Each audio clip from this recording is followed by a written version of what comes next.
Chapter 7, Mishnah 3. Nedarim about clothing. Someone who makes a neder prohibiting himself from clothing is permitted to wear sackcloth, yeriah, and chamila. These materials were not called clothing because, being very heavy and coarse, they were not normally worn. If someone said, wool that goes up on me is konam to me, that is, he prohibited himself to wear wool, he is permitted to cover himself with shearings of wool. Since he did not simply say wool, but added that goes up on me, which was how people referred to putting on clothing, he prohibited only woolen clothing, and not wool itself.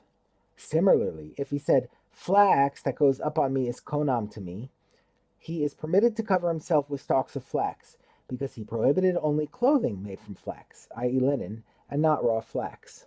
A Tana teaches a rule about Nedarim in general. Rabbi Yehuda says everything depends on the situation of the person making the neder. That is, the neder is interpreted according to his personal circumstances at the time of the neder.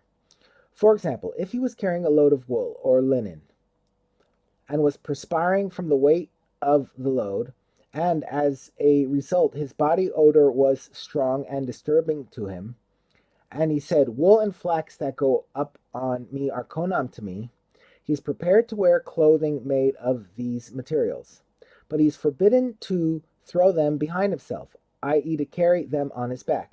Since he made the neder in reaction to the unpleasantness of carrying the wool and flax, we presume that he meant to prohibit only carrying them, and not wearing clothing made from these materials.